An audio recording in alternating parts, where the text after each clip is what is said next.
Chapter 11. How to Use Zero Tolerance. The key to developing the skill of keeping yourself on track toward your goals, no matter what you experience, is to practice keeping on track when you're not going through the challenges. Or to use our analogy, the key to developing the skill of staying on the road and not veering off into the wilderness when you hit a storm is to practice your driving skills when you're in clear weather. The more you practice the skill, the easier it will become, and most importantly, the more you'll remember to use it. Learning allows us to transcend our genes. Joseph Ledoux. Zero tolerance steps. 1.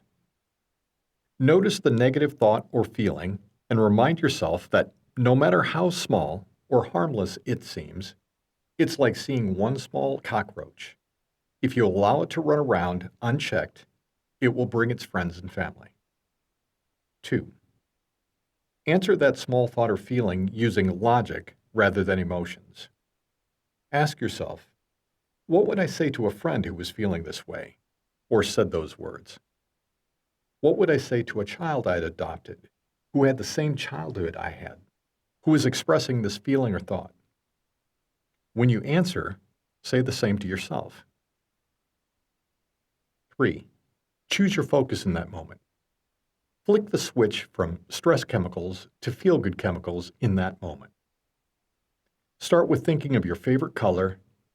Imagine being surrounded by that beautiful color and allow yourself to fully focus on and appreciate how beautiful that color is. If you can't imagine a color in that moment, find a color in your surroundings to focus on. 4. Every time your mind wanders, and it will, just gently bring it back to that color. Reassure yourself that you will address the issues, but later, once you've changed your chemical state. You're not ignoring them. You're just getting your cognitive thinking back online to allow yourself to be able to strategize and problem solve. Think of your mind as a puppy that hasn't been house-trained yet. Every time the puppy goes to pee on the floor, you need to calmly pick him up and put him outside. One of the keys to success in house-training a puppy is to realize that he will go to pee on the floor.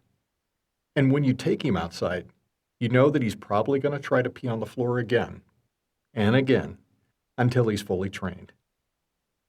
Getting angry and frustrated with the puppy doesn't change anything.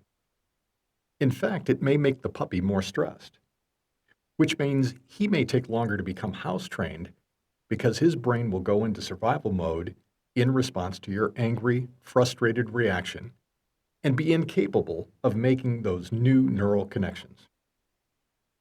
Of course, you'll also need to be vigilant and notice as soon as the puppy looks like he's going to pee on the floor so that you can immediately pick him up and put him outside.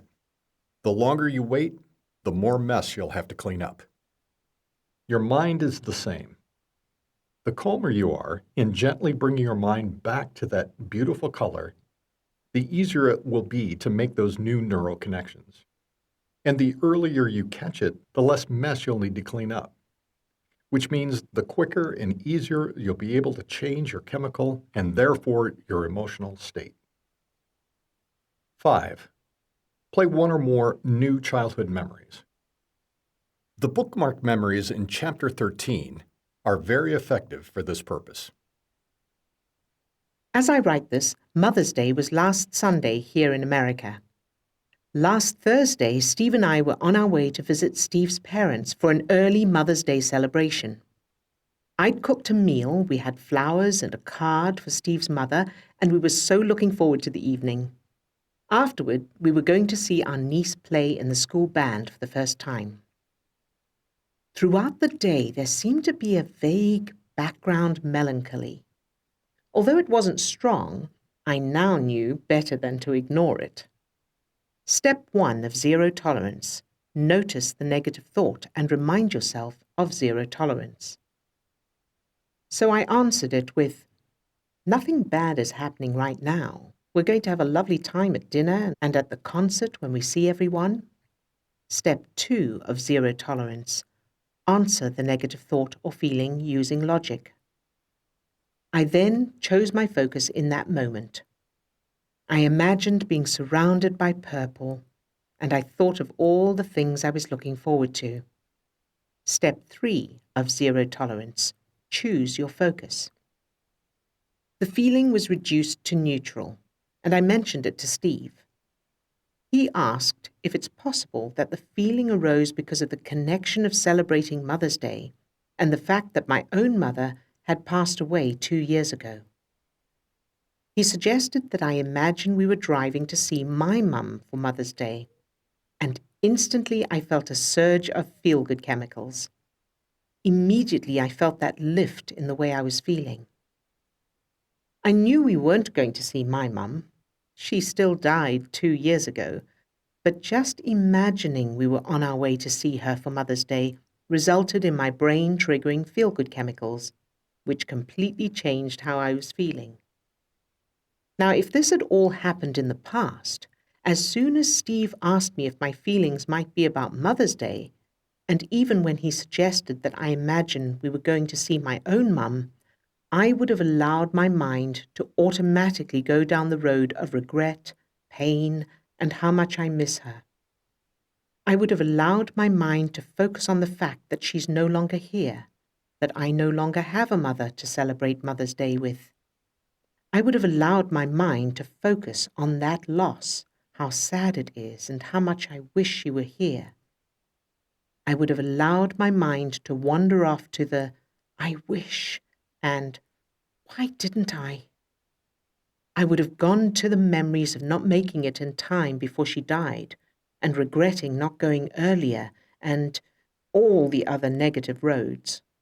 In other words, I would have allowed that puppy to pee all over the floor before trying to put it outside and clean up the mess. I would have allowed that little cockroach, that vague background feeling of melancholy, to run around and bring its friends, all those negative thoughts and memories of regret, wishing, and longing. Instead, by catching that cockroach or puppy immediately, I was able to redirect to the feelings of love, connection, and joy that came with imagining we were going to visit my mum. Some may see this as delusion or fooling yourself, but it's no more fooling yourself than watching a movie triggers an emotional response. Since your conscious mind still knows the original events, I've been able to tell you here that my mum died 2 years ago and that we were on our way to visit Steve's mum. It's only the part of the brain that can't tell the difference between reality and imagination and can't judge something as unrealistic that believes the imaginary scenario. And that's the part of the brain that triggers those chemicals. When you watch a movie and you allow yourself to get involved in that movie and feel the emotions it evokes, you aren't fooling yourself or being delusional. You're just allowing yourself to experience those feelings while still knowing consciously that it's just a movie. If I had imagined we were on our way to see my mum and also reminded myself that she's not alive, so we weren't really going to see her, it would have been like sitting through a movie and constantly saying, "Oh, but this is not real." There's no need for that, of course, unless it's a scary movie and you're frightened, and it spoils your experience of the movie. Who is taking who for a walk? The unconscious part of your brain is like an untrained dog. The dog has been conditioned through its life experiences to act in specific ways. It doesn't have the ability to think cognitively, reason, and use logic the way that we can. Imagine the cortex of the brain is you, and the unconscious part of the brain is the dog. If you want more control over your life experiences, and you have places you want to go and things you want to achieve, you need to gain control over the dog because you're always holding the leash with the dog on the other end. And it's a massive dog. If you allow it to start chasing a rabbit, it drags you with it. The key is to use zero tolerance to keep the dog to heel as soon as it starts to show interest in the rabbit. Imagine having this big dog with you throughout your day. It's a wonderful dog, and if you train it properly, it will be loyal, protective, loving, and helpful. It will never be able to use logic or reason the way you can, but it's okay. That's your job, and you can work together. If, on the other hand, when the dog starts barking and chasing something or someone that's not a real threat to you, and you buy into that behavior and follow the dog, it will keep delaying your results. The techniques we've shared in this book are designed to help you gain control of that dog and retrain it, using kindness, compassion, and consistency. The best part of all of this is that your dog won't listen to anyone else. No one else has any control over your dog. He may react to others, but others have no power over him. And you get to retrain him so that he reacts and responds differently. You are the boss. You are the only boss, even though it may not feel that way sometimes. Techniques you can use for changing your chemical state in the moment. Think of your favorite color and imagine being surrounded by it. Allow yourself to fully focus on that color and how beautiful it is. Look for 5 things to be grateful for. You don't even need to find any. Just the activity of looking for them will start to change your brain chemistry. Listen to music you love. Imagine yourself as a child standing in front of you, and imagine hugging that child and reassuring them that you love them. Watch uplifting TED Talks. Listen to uplifting podcasts. Do some physical exercise, even if it's just walking around the block while listening to an uplifting audiobook. Do a hobby or other activity you love. Recap. Wherever you put your focus in the moment determines whether your brain is triggering stress chemicals or feel-good chemicals. The earlier you change your focus, the easier it is to get back on the right road. The unconscious part of your brain is like a puppy. It takes time, patience, and consistency to retrain it, and you can't expect one correction to be all that's needed. Now, all of this may sound fairly simple and easy to do. However, just like developing any skill or making any change to the brain and body, there will be resistance, and you will experience ups and downs. That's what the rest of this book is all about.